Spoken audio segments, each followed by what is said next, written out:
Baiklah, saya rasa kita boleh mulakan. Bismillahirrahmanirrahim. Assalamualaikum warahmatullahi wabarakatuh dan selamat petang semua. Kita mulakan dengan bacaan Al-Fatihah.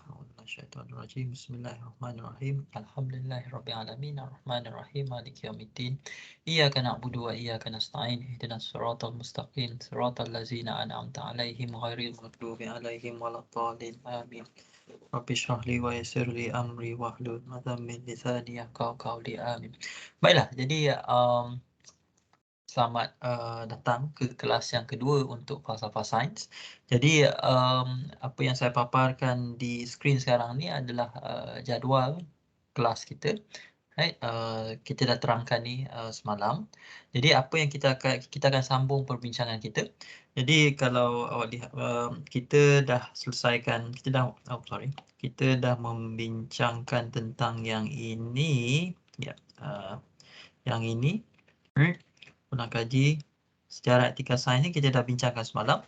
Kita dah melihat kita dah saya dah beritahu apa kepentingan kita mempelajari sejarah sains, dan saya juga telah memberitahu apa kepentingannya kita mempelajari etika sains, right?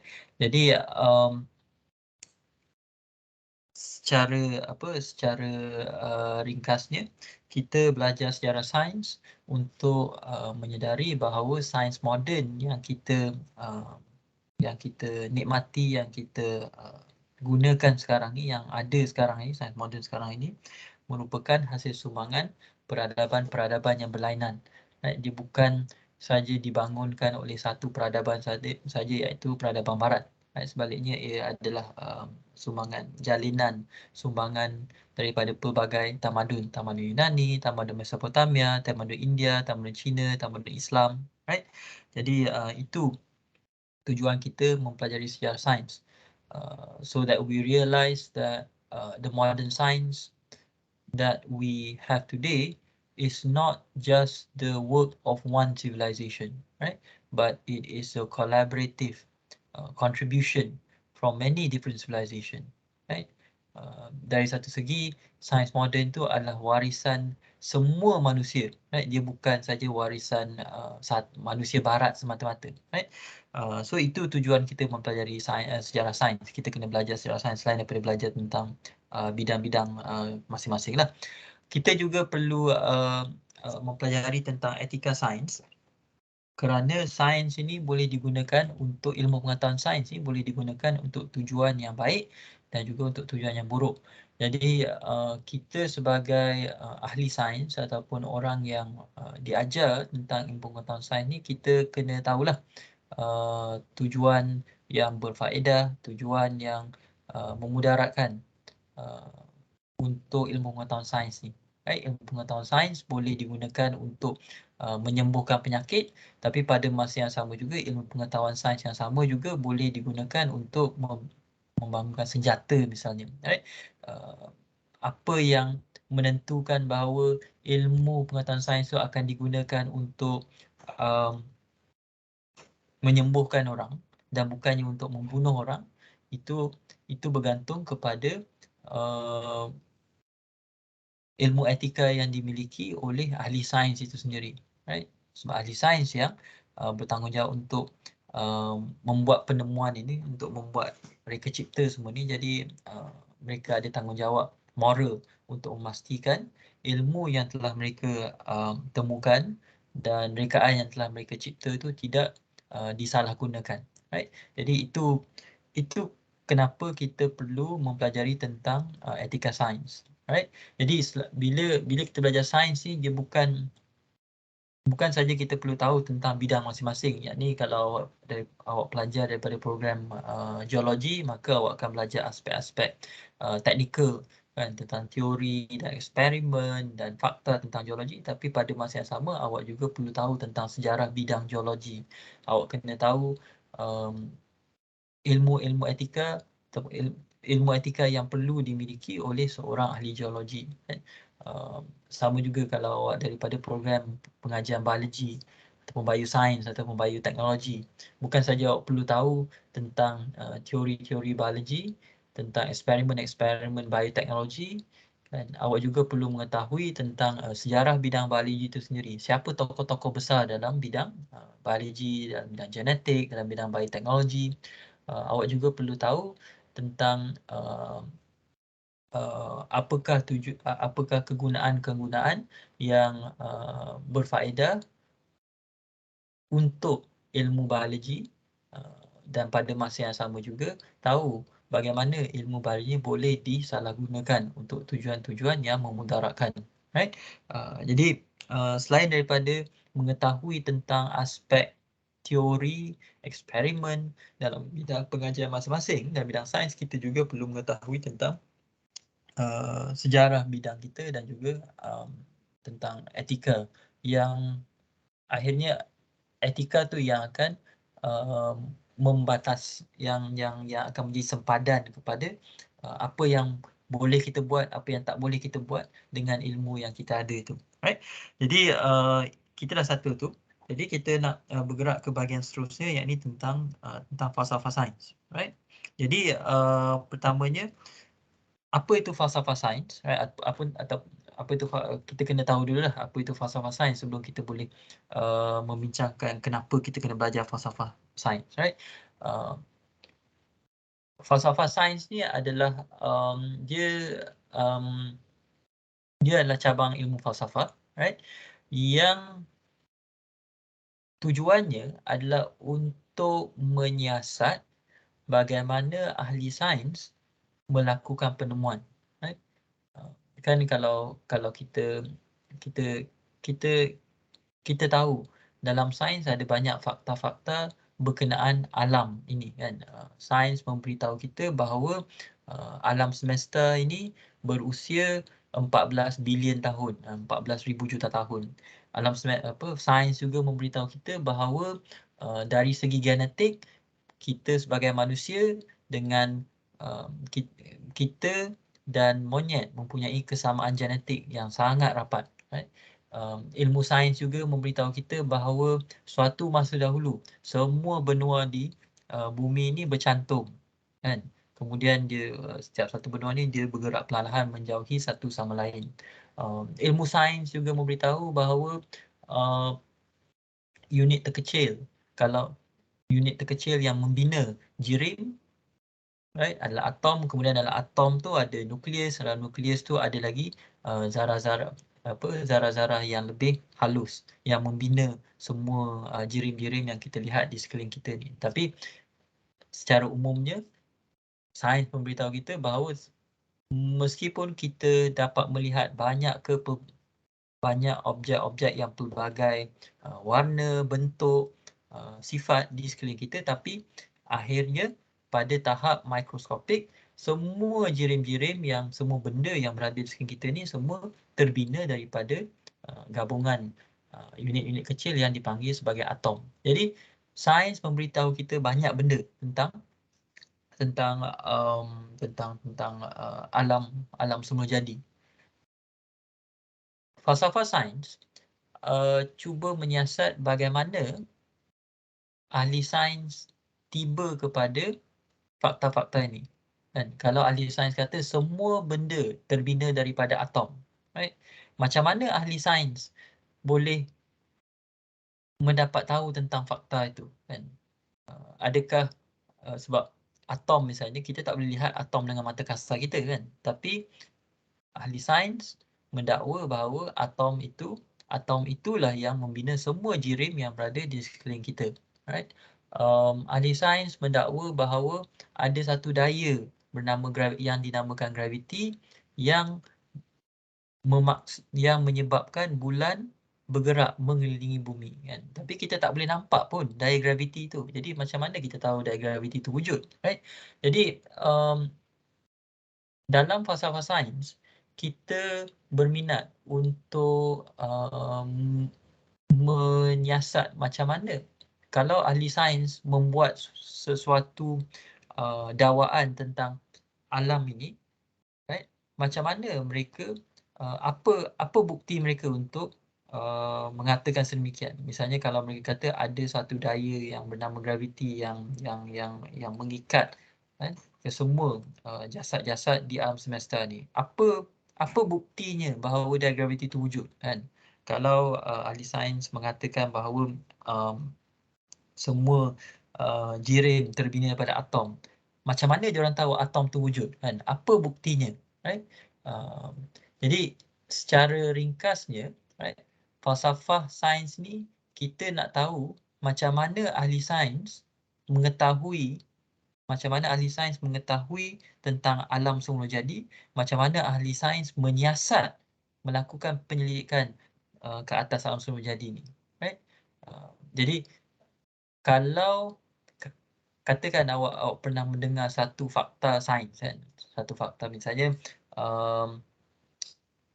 awak diberitahu bahawa di tengah-tengah galaksi kita ada sebuah lohong hitam, right? There is a black hole at the center of our galaxy, right? Katakan ada kawan awak memberitahu itu kepada awak, ataupun awak terbaca tentang hal sedemikian dalam surat khabar ataupun dalam media. Kemudian soalan pertama yang terlintas dalam fikiran awak adalah, macam mana diorang tahu, kan? Macam mana diorang tahu ada lohong hitam di pusat galaksi kita, right? Soalan awak tu macam mana mereka tahu, soalan macam mana mereka tahu itu adalah satu contoh soalan falsafah sains, right? Jadi kalau awak pernah terlintas soalan-soalan seperti itu, how do they know, kan? Misalnya kalau ada orang bagi, kalau awak diberitahu, kira-kira 70 juta tahun yang lalu muka bumi ini dipenuhi oleh haiwan yang dinamakan dinosaur, kan? Kalau sebaik saja awak mendengar penyataan tu, kemudian awak terus bertanya, macam mana diorang tahu dinosaur tu pernah wujud, kan? Kalau awak pernah bertanyakan soalan seperti itu, maka sebenarnya awak telah pun berfalsafah sebenarnya, dan dalam kes ni awak berfalsafah tentang sains lah, sebab awak menyoal tentang macam mana ahli sains boleh tiba kepada kesimpulan ataupun macam mana diorang boleh dapat tahu fakta-fakta sedemikian, right? Jadi secara ringkasnya itulah falsafah sains. Maksudnya falsafah sains ni kita nak tahu macam mana ahli sains tahu, right? Macam mana ahli sains tahu sesuatu. Kita tahu secara umum, dalam sains ni kita kena kutip data, dalam sains ni kita kena buat eksperimen, dalam sains ni ada teori, right? Kita ada kefahaman yang kabur-kabur tentang macam mana ahli sains meneroka alam sekeliling. Tapi dalam bahagian falsafah sains ni kita nak lihat dengan lebih mendalam, right? Adakah semua ahli sains melakukan eksperimen misalnya, kan? Ahli astronomi, kan, ahli kaji bintang, mereka mengkaji tentang bintang yang berada jauh daripada bumi. Jadi mereka tak boleh bereksperimen ke atas bulan dan bintang, kan? Jadi kalau mereka tidak boleh bereksperimen ke atas bulan dan bintang, macam mana diorang tahu tentang sifat-sifat bintang yang berada jauh daripada mereka, kan? Ahli paleontologi yang mengkaji tentang tinggalan hidupan purba ni, mereka tak pernah lihat pun dinosaur, kan? Tapi macam mana mereka boleh mendakwa bahawa suatu masa dahulu dinosaur pernah menapak di muka bumi, kan? Sebab dalam kehidupan kita, kan, dalam kehidupan seharian kita, kalau kita nak tahu sesuatu tu wujud ataupun tidak, kita banyak bergantung kepada deria panca indera kita, kan? Kita nampak benda tu depan mata kita, kita boleh sentuh benda tu, kita boleh bau benda tu, kita boleh dengar benda tu, dan kita berdasarkan maklumat yang dikutip daripada deria panca indera kita, kita akan buat kesimpulan bahawa benda tu wujud, right? Tetapi dalam bidang sains, meskipun kita bergantung kepada data yang dikutip melalui deria panca indera, tetapi bukan semua teori ataupun fakta ataupun kesimpulan dalam sains tu bukan kesemuanya boleh dicerap dengan deria panca indera, kan? Misalnya kalau ahli fizik kata bila mana ahli fizik menyatakan bahawa ada suatu daya bernama graviti, right, yang menyebabkan bulan bergerak mengelilingi bumi, kita tak nampak pun daya graviti tu, kan? Jadi kalau kita tak boleh nampak daya graviti tu, macam mana kita tahu daya graviti tu wujud, right? Jadi soalan-soalan ini adalah contoh-contoh soalan falsafah sains, right? Jadi kalau awak suka bertanyakan soalan-soalan sebegini, maka insya-Allah bahagian falsafah sains ni akan menjadi menariklah untuk awak. Kalaupun awak tak suka bertanyakan soalan-soalan sebegini, saya rasa dari masa ke masa elok sekiranya kita melayan soalan-soalan sebegini. Maksudnya ialah sebab dalam kehidupan kita ni kita bukan sekadar makan tidur belajar saja kan. Dari masa ke masa kita mesti terfikir juga, apa aku buat kat sini, kan? Dari mana aku datang, ke mana aku akan pergi, kan? Apa tujuan hidup aku, apa nasib hidup aku, kan? Dari masa ke masa kita sebagai manusia, kita akan bertanyakan soalan-soalan sedemikian, right? Apa yang membezakan satu manusia dengan manusia lain bukan sangat sama ada mereka bertanyakan soalan tu, tapi apa yang mereka buat setelah soalan tu timbul dalam sanubari diorang, right? Untuk setengah orang, bila persoalan sedemikian bangkit dalam atau timbul terbit dalam sanubari mereka, mereka akan cuba mengelak daripada memikirkannya. Tapi untuk setengah orang, apabila soalan-soalan sedemikian terbit dalam sanubari mereka, mereka akan cuba untuk menjawabnya atau mereka akan memikirkannya, merenungkannya, right? Itu sebenarnya yang membezakan satu orang dengan orang lain, right? Some people, when questions like that crosses their heart, crosses their minds, right? They will try to ignore it. But for some people, when such questions crosses their mind, crosses their heart, they will think about it, right? They will spend time to think about it. They will try to seek answers to it, right? Itu sebenarnya yang membezakan satu orang dengan orang lain sebenarnya, right? Mereka yang berani untuk mengejar kebenaran di sebalik soalan-soalan demikian, ataupun yang berani untuk mendapatkan jawapan kepada persoalan-persoalan sedemikian, mereka itulah yang biasanya kita panggil sebagai ahli falsafah, right? Sebab akhirnya falsafah itu datang daripada perkataan Yunani, filosofia, right? Filosofia yang akhirnya bermaksud mereka yang cintakan hikmah, mereka yang cintakan kebenaran, mereka yang cintakan kebijaksanaan, right? Jadi akhirnya apa yang ahli falsafah cuba lakukan adalah untuk memperolehi kebenaran ataupun kebenaran di sebalik sesuatu, right? Jadi falsafah sains cuba menyiasat bagaimana, let me just write it here. Falsafah sains membincangkan tentang bagaimana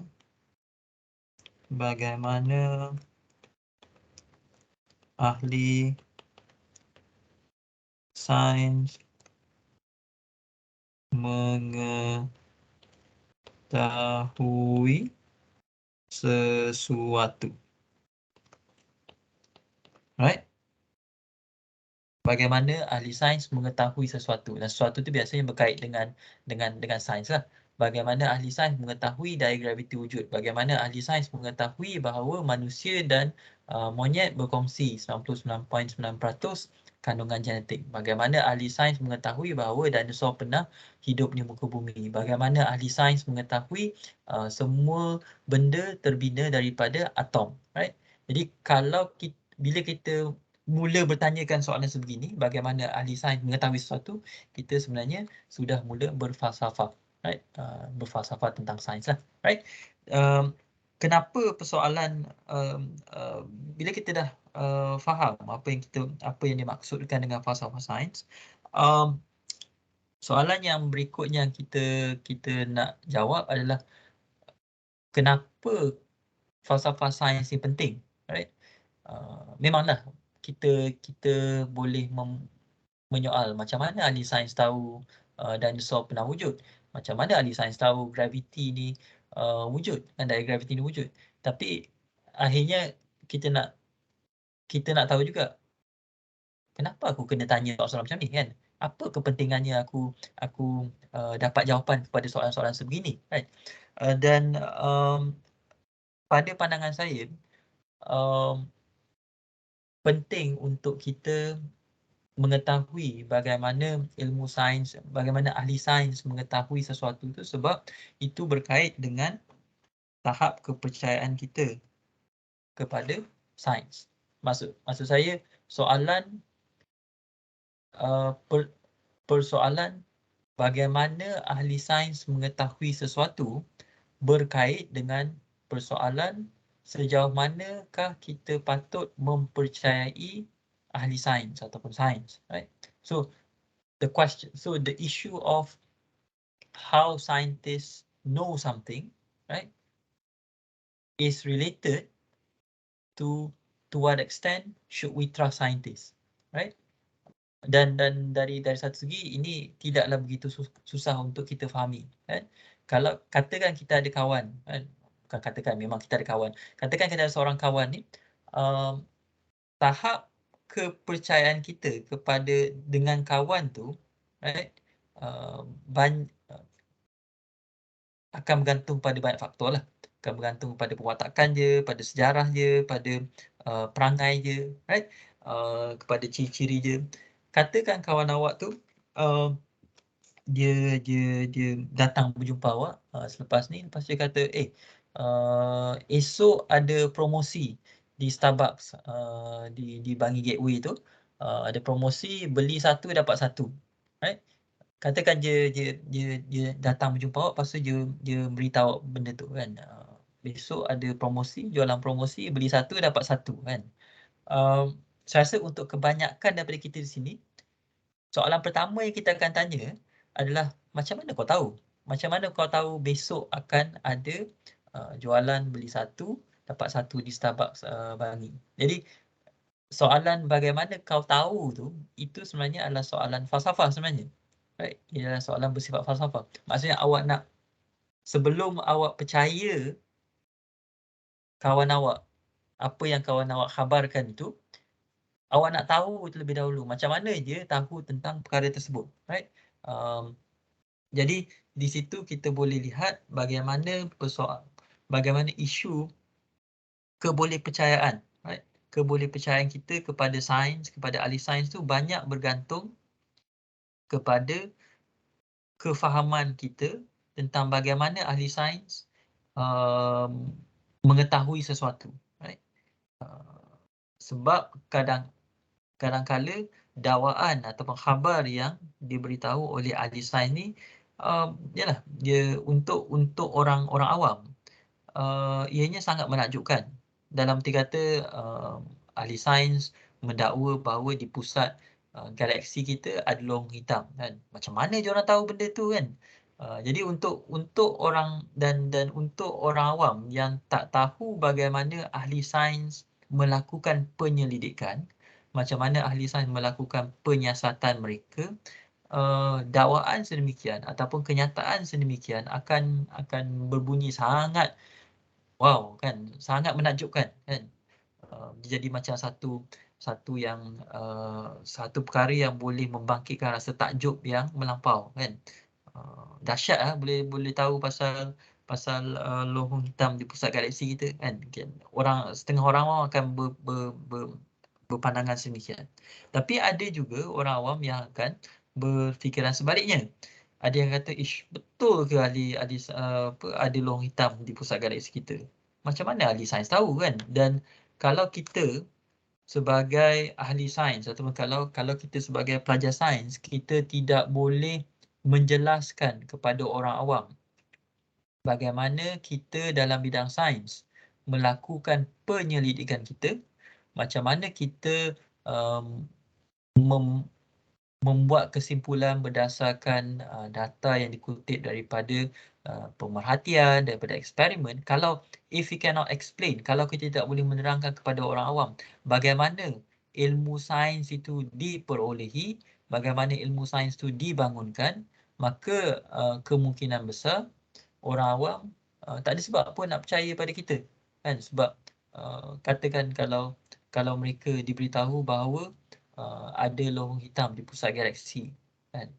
Tetapi bila diorang tanya, macam mana kau tahu ada lorong hitam? Macam mana ahli sains tahu ada lorong hitam di pusat galaksi? Kemudian kita tak boleh jawab, kan? Bila kita tak boleh jawab, bila kita tak boleh menjustifikasikan, memberi justifikasi, memberi alasan di sebalik apa yang kita beritahu kepada mereka, maka tiada sebab untuk orang awam mempercayai kita, right? Samalah kalau ni saya ambil contoh lorong hitam, tapi contoh ni boleh saja diguna pakai ke atas kes-kes yang lebih ringkas. Misalnya kalau katakan ada kawan awak yang tidak percaya bahawa bumi ni berbentuk bulat, kan? Katakan ada kawan awak yang tak percaya bahawa bumi ni bentuk bulat. Dia sebaliknya dia percaya bahawa bumi ni berbentuk leper, kan? Kemudian dia tahu yang awak bidang sains, dan dia tanya kepada awak, apa macam mana kau tahu yang bumi ni bukan berbentuk leper? Sebaliknya kan? Kawan awak percaya bahawa bumi ni berbentuk leper. Awak, saya harap semua kita di sini percayalah bahawa tahu bahawa bumi ni bukan bentuk leper dan berbentuk bulat lah. Awak percaya, awak meyakini bahawa bumi ni berbentuk bulat. Kemudian kawan awak yang mempercayai bahawa bumi tu bentuk leper, dia kata, macam mana kau tahu bumi ni bentuk bulat? Apa bukti kau? Kan? Bayangkan dia bertanyakan kepada kita soalan sedemikian. Kalau kita tidak boleh membekalkan bukti kepada dia, apa sebab dia nak mempercayai kita? Betul tak? Kan? Sebab kalau kita tak boleh, contohnya kita jawab, oh aku tahu bumi ni berbentuk bulat sebab dalam buku teks geologi diberitahu bahawa bumi ni bentuk bulat. Masa kawan awak akan kata, tu buku teks geologi semua tipu je. Lepas tu awak kata, sebab NASA dah hantar satelit ke angkasa lepas, lepas tu ambil gambar bumi, lepas tu nampak bumi tu bentuk bulat. Lepas tu dia kata, NASA tu menipu je, kan? Jadi kalau kita berdepan dengan orang-orang sebegini, kan, dan kita tidak boleh memberikan bukti kenapa kita berpegang kepada sesuatu fakta sains atau kesimpulan sains, maka kita tidak boleh meyakinkan orang sebegini, right? Tak kiralah sama ada orang tu dia percaya bumi leper ke, dia anti vaksin ke, ataupun dia percaya bumi ni tak berpusing pada paksinya ke. Tetapi apabila kita berdepan dengan orang-orang sebegini, it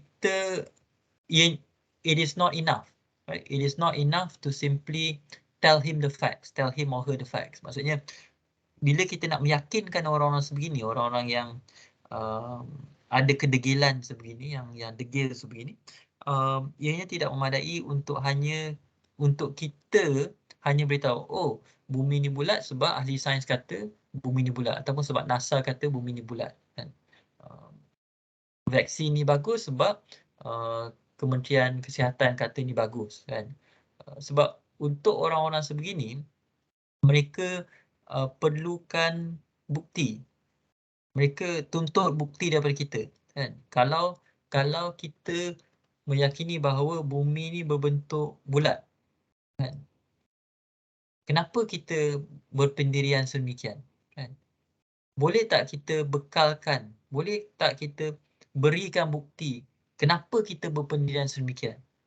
Kalau kita tak mampu memberikan bukti bagi menyokong pendirian kita, maka pendirian kita tu seolah-olah macam kepercayaan buta sajalah, right? It is kita sekadar percaya bertaklid, right? Kita sekadar bertaklid ataupun menyandarkan kepercayaan kita kepada apa yang terkandung dalam buku ataupun apa yang disebut oleh ahli sains tertentu. Tapi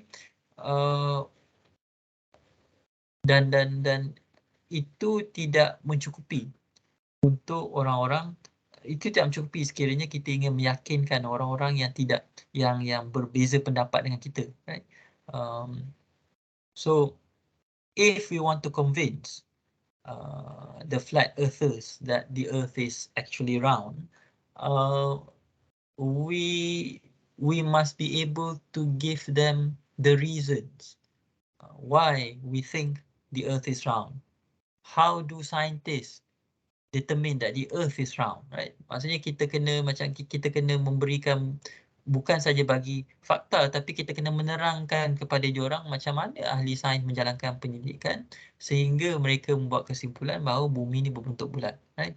It is not enough to just give them the facts, but we must explain to them how science works, right? Jadi sebab itulah persoalan bagaimana ahli sains mengetahui sesuatu, dan persoalan ini kita dibincangkan dalam falsafah sains. Soalan itu berkait rapat dengan sejauh manakah kita patut percaya atau mempercayai sains dan ahli sains. Jadi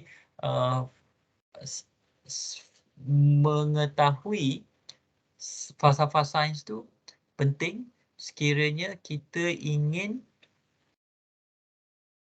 meningkatkan ataupun memperkukuhkan kepercayaan orang awam terhadap sains, right? One way to defend science ataupun untuk mempertahankan sains daripada diancam oleh salah faham ataupun oleh kekeliruan ataupun orang yang menjaja kepercayaan karut adalah dengan mengetahui bagaimana sains itu sendiri berfungsi. Bagaimana ahli sains mengetahui tentang sesuatu, right? Maksudnya kalau kita nak berdakwah tentang sains kepada orang awam, kita sendiri kena tahu macam mana ahli sains, kita sendiri kena tahu macam mana sains menyiasat, apa kaedah yang digunakan oleh sains untuk mengetahui tentang alam semula jadi. Kan? Kita tak boleh sekadar just bagi tahu je, oh sains kata ni, sains kata tu, sains kata, ahli sains kata gini, ahli sains kata itu, kan? Sebab kalau kita hanya membuat sedemikian, itu seolah-olah kita sekadar kita sekadar mendakwahkan, kan, fakta-fakta itu kepada orang awam tanpa memberi alasan kepada dia untuk mempercayai kita, right? Dan awak macam saya rasa ramai pelajar tak suka pun kalau pensyarah itu bila dia mengajar dia sekadar beritahu saja fakta tapi dia tak bagi tahu awak macam mana dia dapat fakta tu ataupun apa sumber fakta tu, kan? Maksudnya awak sendiri pun tak suka bila pensyarah tu mengajar dengan anda tanpa memberi bukti kepada apa yang dia beritahu kepada awak, kan, tanpa memberi rujukan kepada apa yang dia beritahu kepada awak, sebab tak semestinya pensyarah itu betul, kan. Jadi sama juga halnya dengan sains ni, kita mesti bersedia untuk menjelaskan kepada orang awam, right, bagaimana ahli sains mengetahui sesuatu sekiranya kita ingin memujuk orang awam untuk mempercayai sains, right? Maksudnya kalau kita nak bercerita tentang, contohnya tentang dinosaur, kan, kepada orang awam, kan, kita tak boleh sekadar bagi tahu, oh kau tahu tak 70 juta tahun yang lalu bumi ni dipenuhi oleh dinosaur, full stop, tanpa menjelaskan kepada orang awam macam mana ahli sains tahu bahawa 70 juta tahun yang lalu adanya dinosaur, kan. Jadi kita kena terangkan pasal fosil, macam mana ahli paleontologi menggunakan fosil untuk membuktikan bahawa suatu masa dahulu keadaan muka bumi berbeza dengan keadaan yang sekarang, kan? Dan itu membolehkan hidupan yang berbeza dengan hidupan yang ada sekarang wujud 70 juta tahun yang lalu. Jadi we must explain. Kita tak boleh sekadar just beritahu suatu masa dulu dinosaur pernah wujud, full stop. Sebaliknya kita kena bercerita lagi tentang macam mana ahli sains tiba kepada fakta sedemikian, right? Tapi kalau kita nak bercerita tentang macam mana ahli sains tiba kepada fakta sedemikian, maka kita kena tahulah macam mana ahli paleontologi ni bekerja, kan? Apa data yang mereka kutip, macam mana mereka proses data tu, macam apa data yang mereka analisis, kan? Daripada data yang mereka kutip tu, apa teori yang mereka bangunkan, kan? Jadi sekiranya kita ingin menjaja sains kepada orang awam, right? Dengan berkesan, kita kena tahu bagaimana sains tu berkembang, macam mana sains tu. Kita kena tahu bagaimana ahli sains bekerja, bagaimana ahli sains mengetahui sesuatu, right? Kenapa ini semua penting? Sebab ingat saya nak share, I think I'm sharing, hang on, actually I don't need to, right? Saya nak kongsikan beberapa dapatan daripada laporan ini. Ini adalah laporan dalam bahasa Inggeris, Public Awareness of Science, Technology and Innovation. Dalam bahasa Melayu, laporan tahap kesedaran orang awam tentang sains, teknologi dan inovasi. Laporan ini diterbitkan oleh Kementerian Sains, Teknologi dan Inovasi. Ianya dikeluarkan setiap 2 ke 3 tahun, right? Ini adalah laporan yang terbaru lah. Dan dalam laporan ini, right, kalau kita lihat dia punya isi kandungan dia. Jadi kalau lihat dalam laporan ini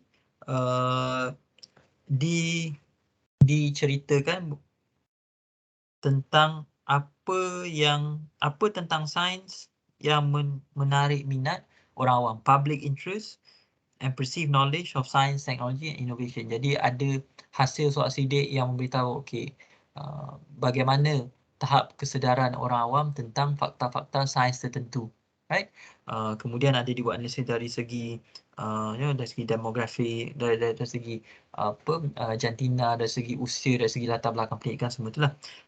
Kemudian sikap orang awam terhadap sains, teknologi dan inovasi.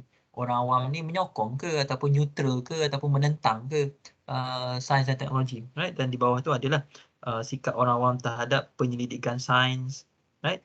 Berguna ataupun tidak, apa kajian-kajian yang mereka fikir patut diberikan keutamaan, right? Kemudian ada juga dibincangkan tentang pendidikan sains, right? Kenapa semakin kurang orang berminat untuk mempelajari sains, right? Kemudian ada juga dibincangkan sama ada dibuat soal sidik. Semua ni soal sidik, semua ni adalah hasil soal sidik sebenarnya. Adakah sains patut diajar dalam bahasa Inggeris ataupun tidak, right? Apakah pekerjaan berapa ramaikah orang Malaysia yang bekerja dalam kerjaya-kerjaya yang berkaitan dengan sains, right? Apa sebabnya ramai tidak bekerja dalam bidang sains, kan? Tak cukup gaji ke, ataupun tak popular ke, tak kaya ke, tak ada peluang ke, right? So semua hal-hal ini dibincangkan dalam laporan ni, right? Kemudian sikap orang awam terhadap isu-isu tertentu dalam bidang sains, pencemaran alam sekitar, pencemaran plastik, perubahan iklim, tenaga keterbaharuan. Right? Kemudian bab yang ketujuh ni tentang sumber-sumber maklumat tentang sains. Dari mana orang awam tahu tentang sains? Right? Diorang dapat maklumat tentang sains dari mana? Right? Apa sumber-sumber maklumat yang sumber-sumber maklumat tentang, kalau orang awam nak tahu tentang sains, right? Diorang rujuk siapa, diorang baca apa, diorang pergi mana, right? Kemudian akhir sekali adalah sejauh mana orang awam sedar tentang program-program kerajaan tentang sains dan teknologi. Mereka tahu tak apakah kementerian yang bertanggungjawab ke atas sains dan teknologi di Malaysia? Mereka tahu tak apa dasar tentang sains dan teknologi di Malaysia, right? Mereka tahu tak berapa banyak perbelanjaan yang diperuntukkan untuk penyelidikan sains dan teknologi di Malaysia, right? So semua maklumat-maklumat ni ada dalam laporan ni lah, right? Jadi kenapa saya nak apa, saya memilih untuk saya perkenalkan laporan ini sebab kita cakap tadi yang antara kepentingan mempelajari falsafah sains adalah supaya kita boleh meningkatkan kebolehpercayaan orang awam terhadap sains, right? So we learn the philosophy of science so that when we have to defend science or we have to justify science to the public, we can do so properly, right? Jadi saya nak kongsikan beberapa data statistik daripada laporan ini tentang tahap kesedaran orang awam terhadap sains dan sikap mereka terhadap sains di Malaysia lah. So let's see, kita pergi ke bahagian executive summary je. Saya rasa ada bahagian yang grafik ni mungkin dia lagi mudah lah, right? Jadi ini adalah sampel dia. Sampel dia 65% daripada golongan sampel tu adalah daripada golongan bandar. Kemudian ini adalah pecahan mengikut jantina, ini pula adalah pecahan mengikut umur, right? Ini pula adalah pecahan mengikut kaum, right? Dan ini pula adalah pecahan mengikut latar belakang pendidikan. Okey. Okey, kita lihat satu demi satu ni. Ini adalah hasil soal sidik berkenaan dengan tahap minat orang awam terhadap beberapa isu-isu dalam bidang sains, right? Jadi kalau lihat ke sini, antara isunya tentang sains sukan, biodiversity, food security, tentang nuklear, tentang tenaga nuklear, tentang tenaga terbaharuan, tentang perubahan iklim, pencemaran alam sekitar, penerokan angkasa lepas, penggunaan teknologi dan reka cipta, penemuan dalam bidang perubatan, penemuan dalam bidang sains. Dan warna biru dan oranye ni, right, mewakili minat yang tinggi lah. Maksudnya misalnya kalau kita ambil yang bidang penerokan angkasa lepas kan, angkasa lepas, jadi 8.6% daripada responden yang ditemu bual tu sangat berminat dalam penerokan angkasa lepas dan 27.6% berminat. Kalau kita lihat ke semua isu-isu ni, isu yang paling banyak, yang paling tinggi, yang paling tinggi tentang warna biru ni adalah isu ini, food security. Right? Sekarang ni tentang tengah hangat isu tentang ayam kan, tentang bekalan ayam dan semua-semua tu. Jadi ianya saya rasa kadang-kadang kita terlupa yang isu bekalan makanan ni banyak berkait dengan sains, dalam erti kata pertanian, dalam erti kata peternakan. Semua ini pertanian, peternakan, semuanya adalah bidang-bidang yang sangat bergantung kepada sains dan teknologi, right? Dan sebab bukan semua makanan yang kita dapat tu kita dapat daripada cucuk tanam, daripada kebun di belakang rumah kan. Jadi memastikan sumber bekalan makanan yang mapan, yang lestari, yang berkekalan itu sebenarnya memerlukan banyak input daripada bidang sains dan teknologi, right? Kita perlu misalnya kita boleh menghasilkan benih tanaman yang lebih lasak, ataupun kita boleh menghasilkan kacukan haiwan yang boleh menghasilkan daging yang lebih banyak misalnya. Jadi hal-hal ini semuanya berkait rapat dengan sains dan teknologi, right? Jadi dari segi tak menghairankan sekiranya food security merupakan isu yang paling utama, isu yang paling ramai responden tu berminat tentang sains dan teknologi. Right?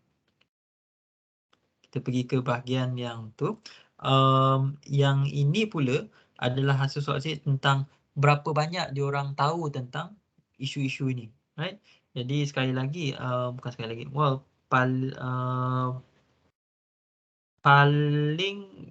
isu yang paling ramai orang tahu, right, atau mempunyai kefahaman yang tinggi adalah tentang pencemaran alam sekitar. Right? Secara keseluruhannya, cuma 20% saja daripada responden, maknanya 1/5 daripada responden tu, 1/5 daripada responden tu menganggap diri mereka berpengetahuan dalam hal-hal berkaitan dengan sains dan teknologi. Right? Maksudnya kalau awak jumpa 5 orang, cuma 1 dalam 5 orang yang awak jumpa tu yang mengaku diri mereka benar-benar memahami sains dan teknologi. 4 orang lagi tu mungkin sederhana ataupun mereka tak tahu langsung tentang sains dan teknologi. Jadi pada pandangan saya 20% tu agak rendah lah sebenarnya. Right? Maksudnya kalau awak keluar selepas ni, kalau keluar pergi makan selepas ni, untuk setiap 5 orang yang awak jumpa tu cuma 1 orang saja yang benar-benar yakin bahawa dia mengetahui tentang sains dan teknologi. Kemudian Malaysians are least informed in nuclear technology, space exploration and new medical discoveries. Right? Jadi ini kiranya pengetahuan tentang tenaga nuklear, tentang penerokan angkasa lepas dan juga penemuan dalam bidang perubatan. Ketiga-tiga topik ini mewakili 3 topik yang responden paling kurang tahu. Right? Mungkin sebab kalau macam tenaga nuklear ni, melainkan awak belajar fizik, awak takkan tahulah tentang apa tu tenaga nuklear. Sama juga dengan penerokan angkasa lepas ni, kan, selagi kalau awak tak belajar tentang fizik ataupun astronomi, mungkin awak tak tahu langsung pun tentang apa yang ada di angkasa lepas, kan. Jadi dan itu satu faktor je lah. Dan satu lagi, kemungkinan besar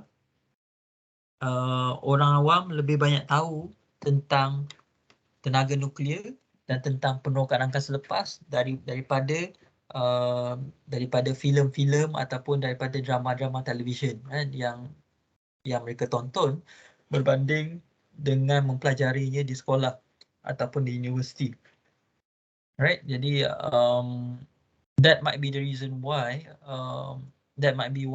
another reason why Malaysians are least informed about these three about nuclear technology, space exploration, and medical discoveries. Because unless you specialize in physics or in biology, then you will not know.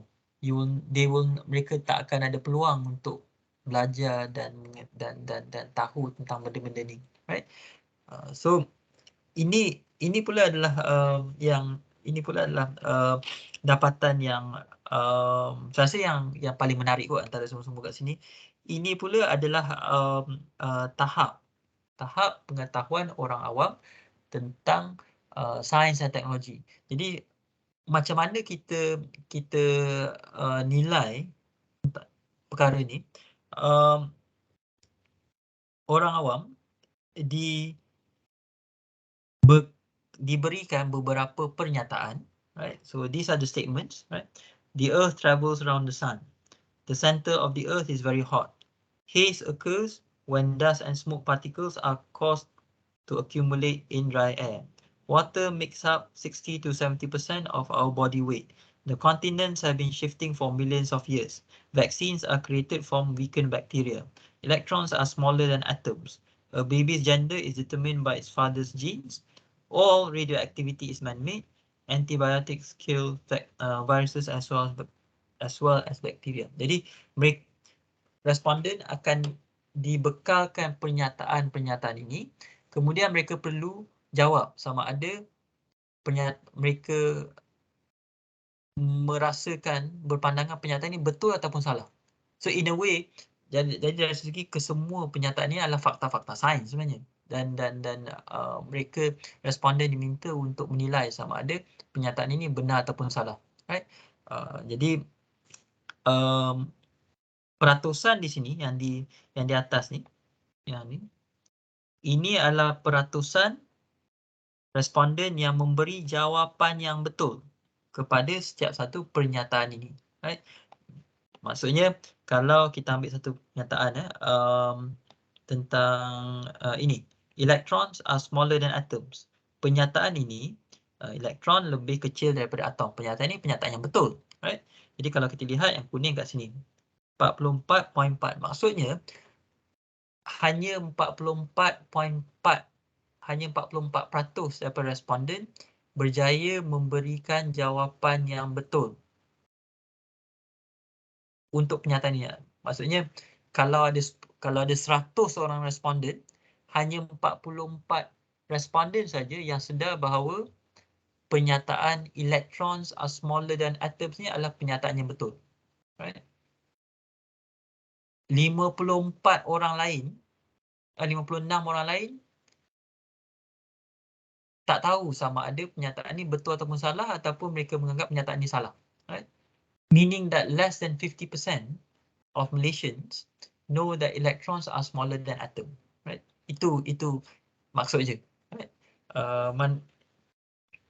Manakala yang ini pula antibiotics kill viruses as well as bacteria. This is a false statement. Right? This is a false statement. So only 15%, hanya 16%, 15 ke 16% daripada responden mengetahui bahawa ini adalah pernyataan yang salah. Right? Jadi itu sangat kecil sebenarnya. Right? It's very small number. Right? Jadi ini bermaksud untuk ramai orang, right? Untuk ramai orang mungkin mereka tak boleh bezakan pun di antara virus dengan bakteria. Kan?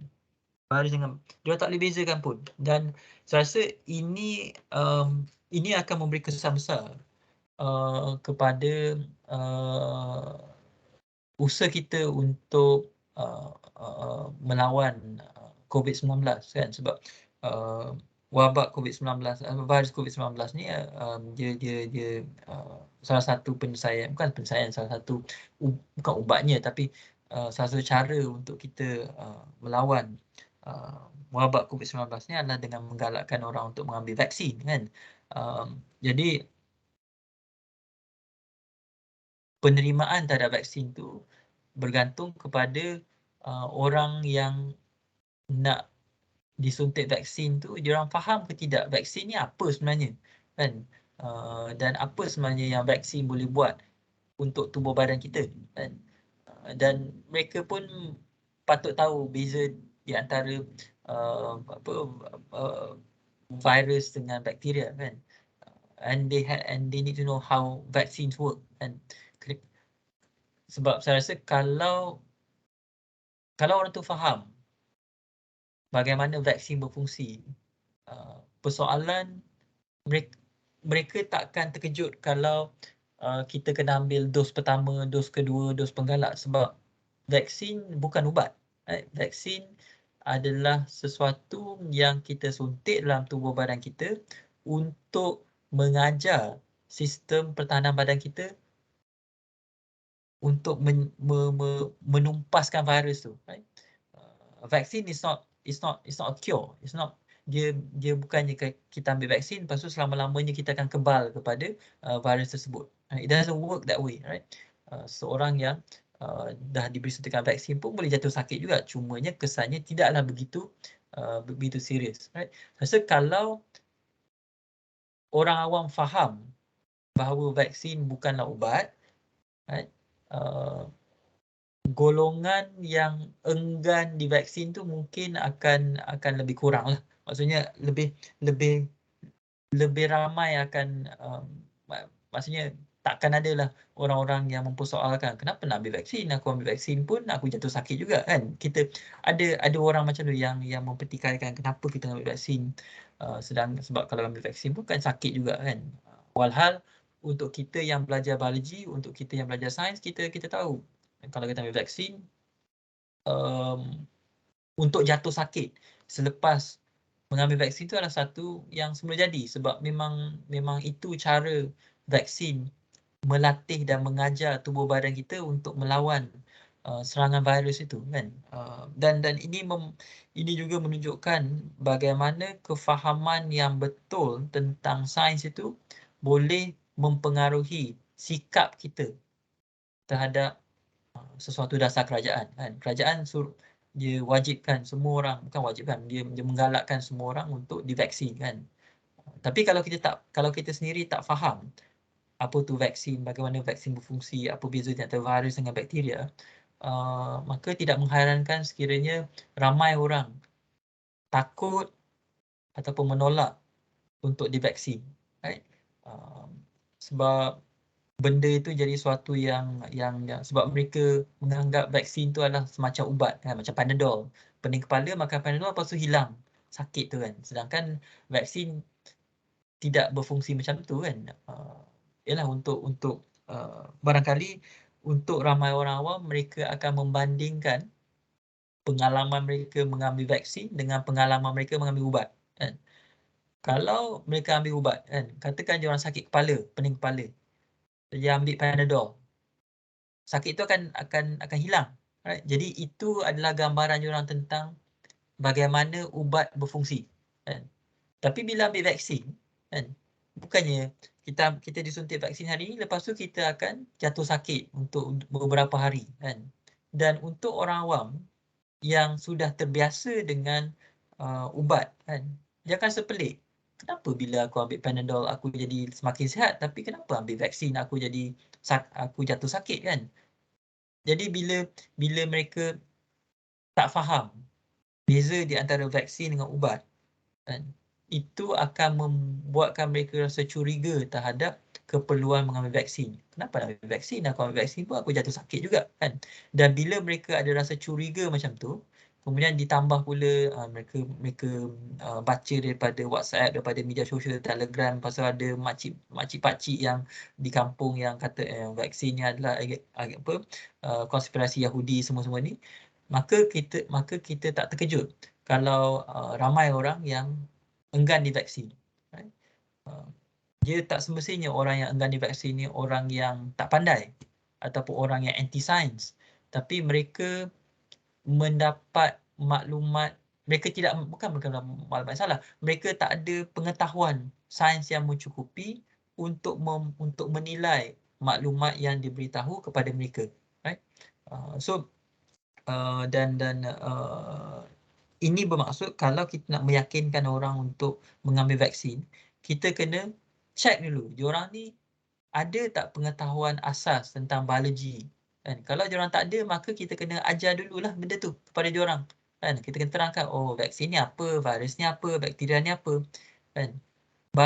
Bila mereka dah faham, barulah kita boleh galakkan mereka untuk mengambil vaksin, right? So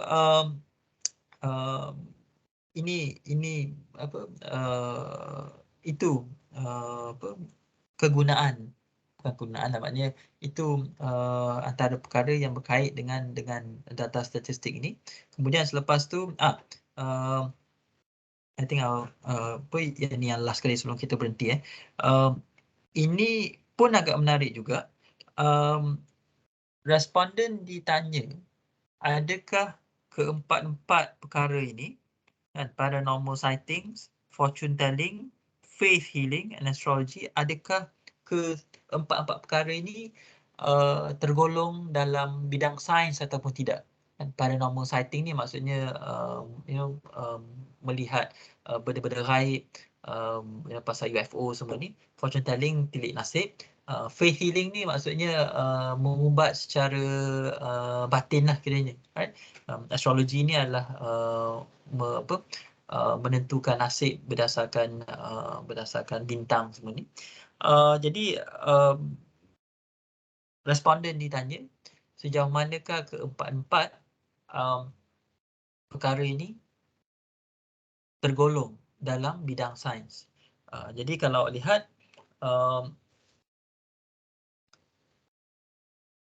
hampir 60%, right? 60% daripada responden menyatakan bahawa astrologi tergolong dalam bidang sains, right? Dan saya rasa perkara ini agak merisaukan lah, khususnya untuk orang dalam bidang astronomi seperti saya. Yalah, sebab kita tahu astrologi, yakni tilik nasib berdasarkan bintang ni bukan tergolong dalam bidang sains, right? Jadi kalau seramai 60% daripada responden ni mendakwa atau berpandangan, beranggapan bahawa astrologi ni adalah bidang sains, maksudnya ada salah faham yang sangat serius di kalangan orang awam tentang apa itu astronomi, apa itu astrologi, right? Dan kalau mereka tak boleh bezakan di antara astrologi, yakni tilik nasib berdasarkan bintang, dengan astronomi, yakni bidang sains yang mengkaji tentang angkasa lepas ni, maka susahlah untuk kita bercerita tentang penerokan angkasa lepas, tentang bumi ni bentuk bulat ke bentuk lepeh ke, kan? Kalau pengetahuan asas mereka tentang angkasa lepas tu pun tidak ada, dan mereka kelirukan bidang astronomi dengan bidang astrologi, maka tidak mengherankan, saya rasa tidak mengherankan sekiranya ramai orang yang meragui bumi ni bentuk bulat ke bentuk lepeh, ataupun bumi ni dia berpusing pada paksinya ataupun tidak. Kita ni pernah pergi ke bulan ataupun tidak, right? Jadi salah faham sedemikian, dia bukan berpunca daripada kebodohan, right? Tapi dia berpunca daripada ketiadaan sumber maklumat yang sah. Right? Mereka tidak diajar tentang benda-benda ini, jadi bila mereka tidak memiliki asas dalam bidang sains, maka mereka tidak boleh menilai maklumat yang mereka terima. Right? Itu untuk orang awam. Jadi, tapi berbalik kepada falsafah sains. Jadi, berbalik kepada falsafah sains, kalau kita tahu ini adalah kenyataan, ini adalah tahap pengetahuan orang kita tentang sains dan teknologi, macam mana dengan mempelajari falsafah sains ni kita boleh membantu menyelesaikan masalah ini, right? Dia berbalik kepada apa yang saya cakap awal tadi. Katakan kita nak meyakinkan seseorang bahawa astrologi ini tidak tergolong dalam bidang sains, right? Kita tak boleh sekadar cakap je, oh astrologi ni bukan sains, kan? Sebab kalau kita cakap saja, kenapa orang tu nak percaya cakap kita, kan? Sebaliknya apa yang kita kena buat, kita kena yakinkan je, kita kena jelaskan je, oh dalam astrologi ni mereka buat sekian. Tapi dalam astronomi kita buat kajian begini, right? Maksudnya kemampuan kita untuk meyakinkan orang bahawa astrologi ni bukan sains, manakala astronomi adalah sains, banyak bergantung kepada kefahaman kita tentang bagaimana ahli astronomi itu bekerja. Right? Apa fakta, bagaimana ahli astronomi melakukan cerapan, dan bagaimana daripada cerapan astronomi itu mereka membangunkan teori-teori tentang alam semesta. Right? If you want to convince the public that astrology is not scientific, whereas astronomy is scientific, then the best way to do it is if you want to do that, then we ourselves must know the difference in how astronomers and astrologers work, right? Dan kalau kita nak tahu macam mana ahli astronomi bekerja, maka kita perlu belajar falsafah sains lah, right? Kita kena belajar falsafah sains, right? Sebab dalam falsafah sains yang kita akan belajar macam mana caranya ahli sains, termasuklah ahli astronomi ni bekerja, right? Jadi knowing philosophy of science, knowing how scientists come up with facts, how scientists make their discovery, macam mana ahli sains membuat suatu penemuan, itu pada pandangan saya itu akan membantu kita untuk berdakwah, right? dengan lebih baik kepada orang awam tentang sains, right? Jadi saya rasa saya berhenti di sini, right? Kita berhenti di sini dan kita sambung perbincangan kita pada hari Rabu depan. Kalau ikutkan jadual tu, pada minggu depan kita sepatutnya bercakap tentang fallacy dalam berfikir, tapi saya rasa apa yang kita akan buat untuk fallacy berfikir tu saya akan anjakkan ke minggu yang berikutnya supaya minggu depan kita boleh membincangkan tentang kes kenampakan anak bulan tu, right? Jadi saya akan kongsikan laporan tahap kesedaran ni, tahap kesedaran awam terhadap sains teknologi di Malaysia ni di dalam grup Telegram dan juga di UKM Folio. Jadi sekiranya awak berminat untuk membaca, untuk melihat data-datanya, awak boleh buat sedemikianlah, right? Laporan ni kalau pergi ke laman Sesawang Mosti, ada salinan laporan ni sejak 2002 saya rasa, right? Jadi awak boleh tengok kalau awak berminat lah, awak boleh tengok trend, right? Corak perubahan tahap kesedaran orang awam terhadap sains dan teknologi di Malaysia, right? Dari tahun ke tahun. Okay, jadi saya berhenti di sini. Terima kasih sebab luangkan masa sehingga pukul 6.20 ni. Jadi sekiranya ada apa-apa soalan, nak boleh kemukakan dalam grup Telegram ataupun di Microsoft Teams dan saya akan menjawabnya lah, right? Jadi terima kasih sekali lagi. Jaga diri masing-masing. Selamat petang dan Assalamualaikum. Thank you, Terima sir. kasih Encik Imran. Terima kasih semua. Terima kasih, doktor. Terima kasih doktor. Terima kasih, Terima kasih semua. Terima kasih sir. Thank you, doktor. Thank you, sir. Terima kasih semua.